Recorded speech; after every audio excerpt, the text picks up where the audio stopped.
morning, YouTube. Apologize for the background noise in advance here. We have the furnace blasted this morning. It was about 12 below outside this morning, so when we got in here this morning it was a little cold. We're going to be working on my sap evaporator today. Built out of two 250-gallon oil tank drums. We were boiling off about 25 gallons an hour last year. We're going to try to bump it up to 30 this year. A couple of modifications we're going to be trying out this year. So thought I'd bring you along this morning. I really wish I had done this video last year when we actually built the unit, but can't always do things right. Alright, what I'm going to be doing first, I'm going to be cutting this centerpiece out, and my brother's on his way to go get some new metal to replace it with, and then we're going to take and rebuild it, and we're going to keep the channel iron in there, and also add some refractory to the bottom a little bit later. So let's cut it out here.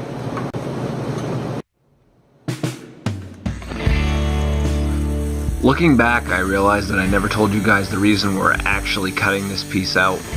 The reason is, last year when we were doing the boil, we actually overheated the center brace to the point where it was actually sagging probably over an inch in the center.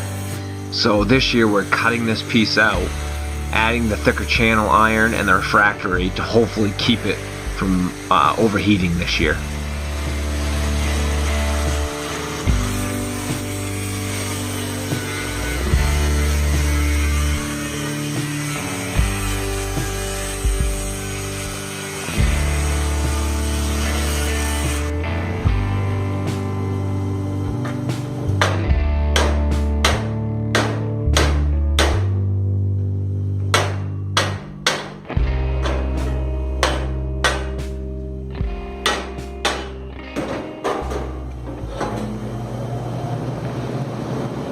We had originally thought that we'd take and drill some holes and put these studs in, and we could drill holes in our refractory brick and actually bolt our refractory brick on top of it. But then we got rethinking that it was going to get too hot and it would actually crack the bricks.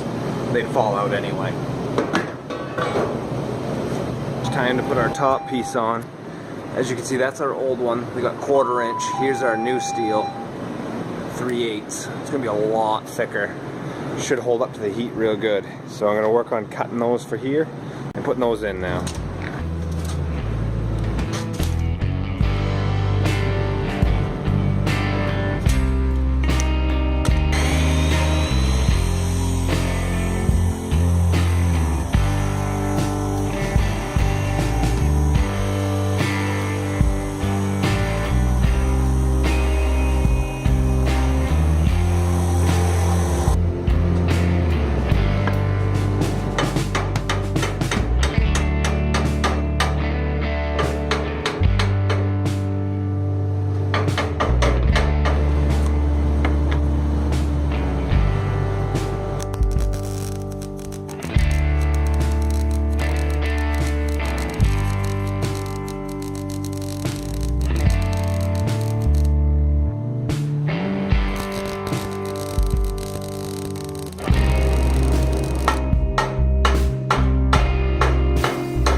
Right, we've got the two channel irons welded together.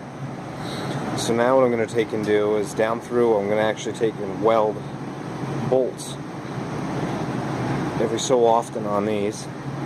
The only purpose for these is I'm hoping that welding them like that, with a nut on top like that, I'll be able to, when I pour the refractory in here, the refractory won't just slide out later on when it gets warm.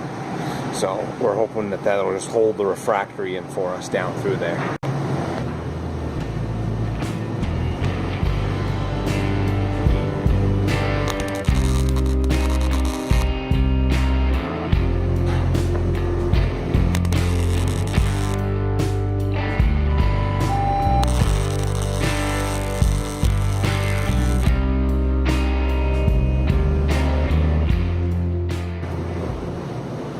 There's our studs welded in there. Now I'm going to take and build a form around the outside just out of 1x pine, just for a form to pour the refractory in, and we'll get the refractory mixed up, pour it in, and let it set for the night.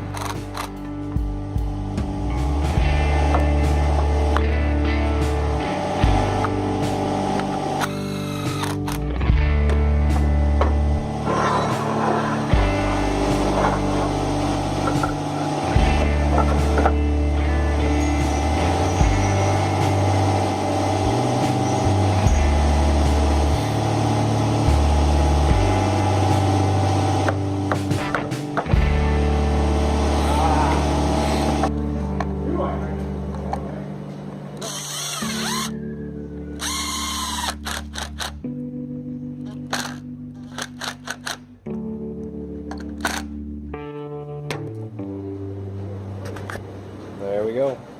Wow. Where?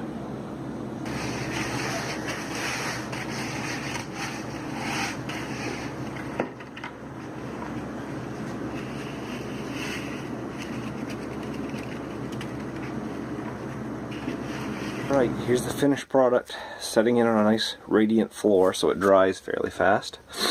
Hopefully it'll set all right for us. Looks pretty good.